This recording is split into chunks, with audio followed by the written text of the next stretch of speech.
What have you been playing, Rick? I've been playing and beat Spider-Man and the DLC. Ooh, the first one? The second one I think comes out this Tuesday. The 20th, yeah. Yeah. I know we were talking about Spider-Man and comic books and like how this is Spider-Man's my favorite. This game is awesome. It's just pure awesomeness. I love everything about this game. When I read comic books, Spider-Man comic books in particular, the person I hear in my head is Christopher Daniel Barnes, who played I think that's his last name, Barnes. He played the animated series Spider-Man. Okay, yeah. I was like, why is that name familiar? Which yeah, he gotcha. He played Peter Parker. I mean, that was the guy in my head every time I read Spider-Man. And playing this game kind of like replaced Mr. Barnes. Yeah, you said that. And I was like, wow, really? Because this guy, Yuri Lowenthal, is fucking perfect. Peter Parker and Spider-Man. Okay. I want to say fuck Tom Holland, but you know he's good. He's all right, but I don't think no one's gonna be as good as this guy. This is my fucking Spider-Man right here. Andrew Garfield was pretty good. Well, see, here's the thing. Like the way he plays it. I mean, I don't know. I mean, I'm not him, but like, or at least the character in this, like that's Peter Parker. It feels like a mixture of like Andrew Garfield and let's say maybe even like of all three of them, Tom Holland and Tobey Maguire, all mixed in. But I feel a very heavy, even with the looks of Andrew Garfield. I wonder if this game has been in development for that long. And there's even like jokes about like where he's trying to stop a train, he tries to stop it just like in Spider-Man 2. I was like, well, then he can't do it. I was like, well, it worked last time. You know, kind of stupid like that. So it's like, wait, are these crossing over now? That's funny. So, but yeah, I like the little quips that he does in this. Like the writing in this game is amazing. The voice acting in this is the best. It's really good. Okay. It feels like you're both watching and playing a Spider-Man cartoon. That's awesome, dude. I need to play this game. And I need to finish Detroit, send it back so I can get Spider-Man and play this game. Yeah.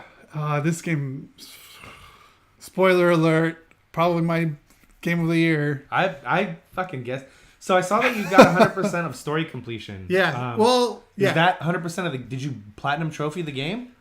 I need 3 more spider suits before it's platinumed. Okay. And it's bugging the shit out of me because I need challenge tokens. Oh, okay. And you gotta get rid of the crime in certain territories for that shit, right? Yeah, and I'm at the point right now where like I need to get perfect on all of them in order to do it. You'll get there. You'll get it. And I wish I kind of looked at it before because I could have gotten all the suits, but I'm like, well, let me upgrade my gear first. Right.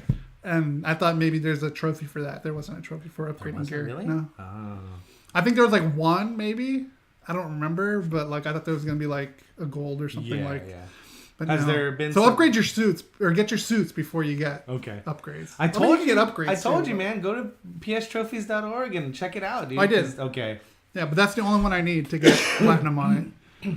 Well, I bet that really bothers you to see like 90% completion rate. Like, fuck. It's like gnawing at me, and like I kind of stopped. Funny. And like I said, I have to do these challenges, and I kind of stopped streaming because I'm starting to yell and scream and obscenities. And if you guys have not seen Rick play games when he gets frustrated, like it is some of the best shit ever.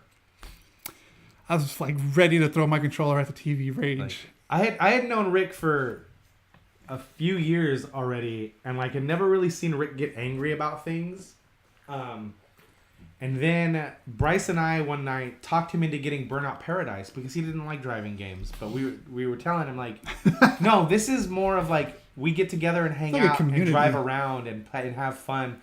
You can play the game, but we don't have to. There's cool challenges we can do.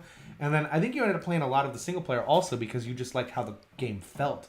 But I never really heard Rick scream or yell or in like an angry way until I played Burnout Paradise with him online. And like could hear headphones being thrown. Could hear fuck! And I was like, whoa, this is a side of Rick I have never seen before. I get competitive.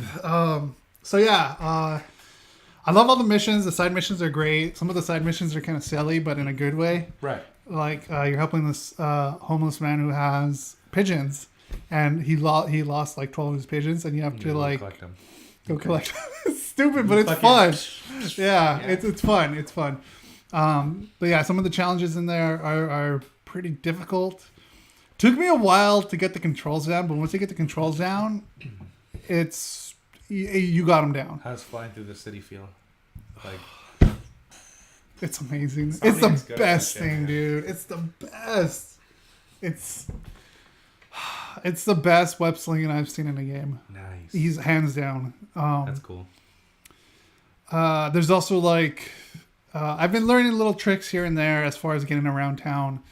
There is like fast travel in it. Each like subway system, right? Yeah, the subway system basically. But it's so fun to web sling in that game that sometimes I don't even use it. That's how I feel about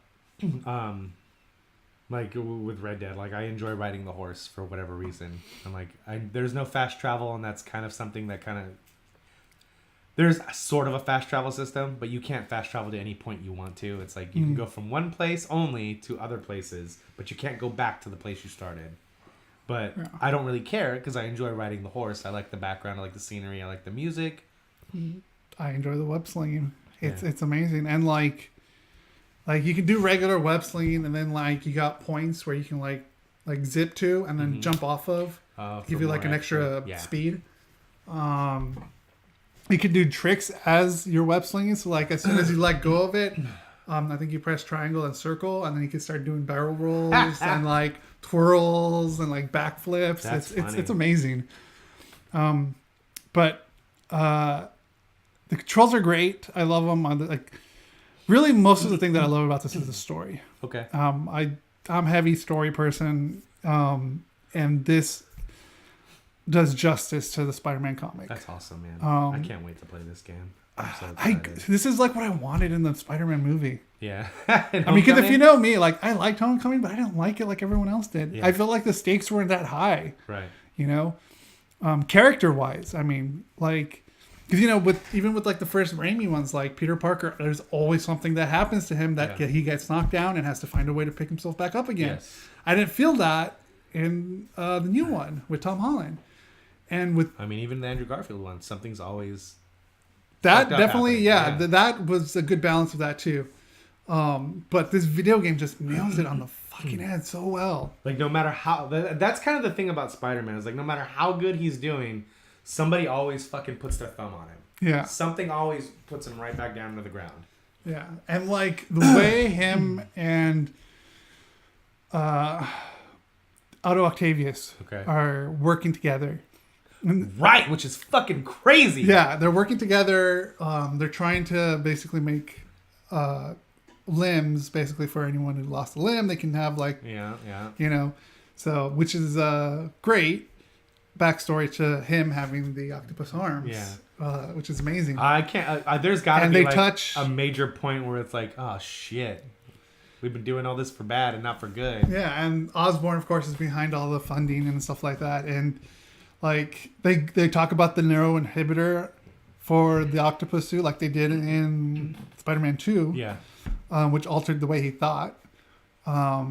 Which happens is, you know, same thing with this. You know, they have like it's such the dynamic or like the interactions between Peter Parker and Octavius is very father-son like. Wow. Okay. And so there's they go pretty deep with it. Yeah. And it gets heavy. It gets Spider-Man. I'll put it that way. It gets Spider-Man, man. Okay, I get you. It's good. And the back and forth between him and the bad guys is great. It took a while before it started repeating itself, which I thought was a nice refresh. That's definitely like it took me a while, and I was like, oh, okay, now they're repeating. And I was like really into like maybe like 2 hours, 3 hours into the game. Right. Before I realized it. Maybe I'm just slow and didn't realize it. Either way, I'm having fun with the game. Like, it's good. The DLC came out. The October one, yes. Yes. With the Black Cat. Black Cat? Okay. Yes. And if you don't know, I'm a fan of the Black Cat. Mm-hmm. Felicia Hardy. Moreover, Gwen Stacy and Mary Jane. Believe it or not. What? No, I'm just kidding. I already knew that. I'm just pretending so... because somebody out there is going, what? Which not a spoiler at all, but Mary Jane in this is a reporter, so she's not a model or an actress, which I thought was a nice change. I didn't really like that. Didn't bug me at all. That's good. But the DLC was great. There's the interactions between Spider-Man and the Black Cat is like what you read in the comics, man. I don't know. I'm just gonna gush over this game because, dude, go for it. Because the voice, I think I got great voice actors in this, dude. Like, I was way too negative today, so you gush all the way. Go I'm gonna do all the gushing because there's a lot. Like I want to talk about the stories but like I don't want to spoil it for you, Right. But they do have going back to the game mechanics. They do have the skill tree, which I know you kind of been trashing a bit. It's not that I don't like a good skill tree. I just don't like 55 fucking skill trees. You know what I'm saying? There's only 3. Like there's only 3 with the. There's 2 characters in God of War. 2. There's literally like 8 fucking skill trees. Oh wow! It's insane. It's way too many. Yeah, this is only offense, defense, and webbing. I'm in. Fucking perfect. And you could get those really quickly too. Yeah. And it's so much fun. I love the mechanics of the game. But I want the next DLC already, which I'm gonna get Tuesday. Yeah. Did you get the season pass? Yeah, I did. Okay, cool. Of course. Cool. Of course you did. So I keep pumping them out. Yeah. So we got November and December, and then that's it for now. I think they could very easily roll into a second game and not have to maybe a year and a half between the two, because they already have the assets built for Manhattan. Like they already have the city built. Yeah. That's kind of just beautiful. Yeah. The city is amazingly beautiful, and like a lot of people say they're pretty accurate. Yeah, everything's condensed, but they got the landmarks right. Yeah, is what I've been hearing. Yeah, they have the Avengers Tower. They have Oscorp Tower. They have the what's his name? Doctor Strange's Centaurium. Oh shit! Okay. I didn't see the Baxter Building unless I missed it. Okay. But I think there was also I've only bad on me. I've only watched Ghostbusters maybe like 3 times at most. But I think that firehouse is there because it looked familiar. Yeah. But yeah, you can also go to the Luke Cage bar. Okay. There, I forgot what it was called. That's cool. I think it's like the Red Door or something like that. And yeah, there's all these little Easter eggs everywhere that are really, really nice.